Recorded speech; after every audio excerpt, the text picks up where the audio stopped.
Mayoral in French, and I'm an elected official to the High Council of French Citizens Abroad. So in fact, in Paris, there's this High Council with elected officials from all around the world representing the French citizens abroad in Paris, and I'm representing the ones who are in the west of the US. And you also have a dual role? Yes, I'm also working in the city in San Francisco for a French institution, for the French-American International School. Wonderful. And I have here our in relationship to the European Union and the relationship between the US, as well as the relationship between France and the EU.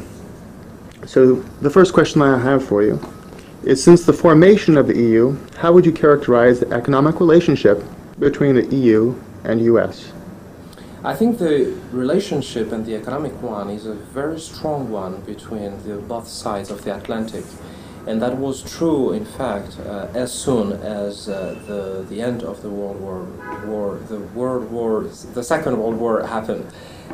So, in fact, with the Marshall Plan already, the U.S. contributed largely to revamp the European economy, and in fact that was accepted, as you probably know, by the Western countries of Europe. So in fact that was the start of the big collaboration and the foundation of the common market. The European Union in 1957 reinforced this link. So in fact that's a constant growth from both sides of the Atlantic to maintain the economic trade. And the European Union is reinforcing that and very much committed to have good economic relationships and open markets with the United States. Which leads to characterize the relationship between the U.S. and France.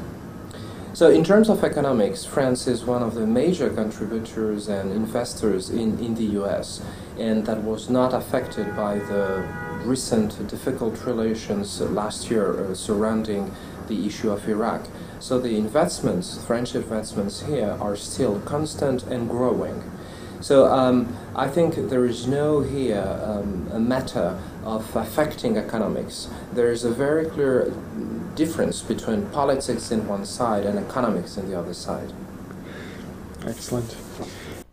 Do you feel that, as a nation, the U.S. has contributed positively or negatively to the EU? I think the contribution of the United States is positive in terms of supporting the building of the European Union. The U.S., because of their major contribution in the two last World War wars, the U.S. are very committed to the idea of a stable and prosperous Europe. So there is no question about that. And of course, European nations are very grateful about what the U.S. did, especially during the last World War. The question now is the path of the development of the European Union. In fact, the U.S. are constantly promoting an expansion of the European Union, and that's the case currently. For example, for Turkey, the U.S. would like to see Turkey as a member of the European Union, when some countries in the European Union are questioning in some ways if that's appropriate or not. So in fact, since the beginning, the U.S. are really a force behind the willingness of the Europeans to build their own union. The question sometimes, as I said, and I gave the example of Turkey, is some European members or some Europeans think that the U.S. should be more cautious about speaking of European issues because Europeans are the first one to be concerned. But I think the frame of a free market, democracy, human rights are a common goal from the European Union and the US. It's just a question of how fast and how that's implemented. There has been tremendous controversy between the U.S. and in particular France involving the decision that President Bush has made concerning Iraq and receiving support from the EU. Just recently, the EU has put their disagreement on Iraq aside and supported the decision in Iraq. Do you feel that this shift has been politically or economically motivated, and why? Big question, a very interesting one. Let me perhaps reframe the question in historical terms. As we all know, the United States see themselves as the leader of the free world for obvious reasons, which we all know about fighting communism in the Soviet Union in the 20th century. But France sees itself as somehow the founder of the free world. And that's because in the 18th century, the Enlightenment, with the philosophers driving to the French Revolution, put in writing the human rights and exported to surrounding countries in Europe the idea of democracy.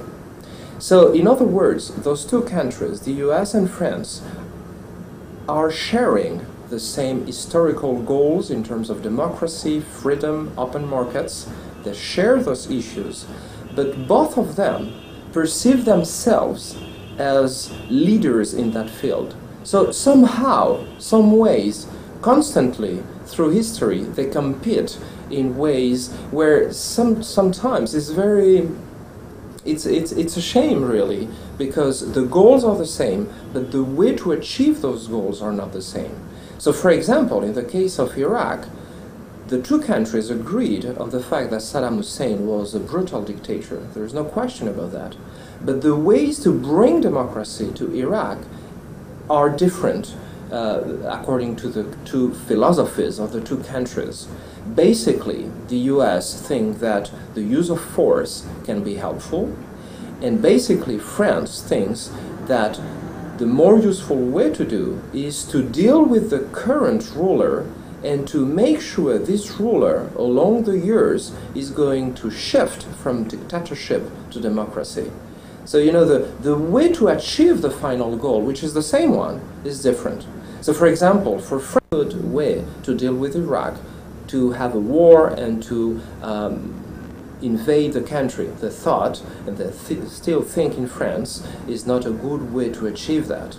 And current events, somehow, from a French perspective, are saying, from a French perspective again, that was a right way to analyze the situation.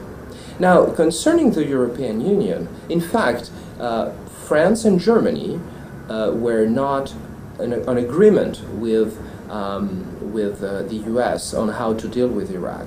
In the other hand, other countries like the United Kingdom agreed with the US. So in fact, it was difficult, almost impossible, to identify a common European Union position on Iraq. Currently, the new president of the Commission, of the European Commission in Brussels, who is from Portugal, is in favor of what the US are doing in Iraq. So currently, and you know, having turned the page in this year, 2004, yes, the European Union, France included, are thinking, well, we didn't agree about the war, but what's the next step? And members of the European Union, France and Germany, are thinking about what can be the next step. Even if they don't want to send troops to Iraq, they are thinking, together with the US, about what the next steps can be to secure democracy with coming up elections. So yes, the European Union is thinking about that, even if it's not, we didn't agree about the war, but what's the next step? And members of the European Union, France...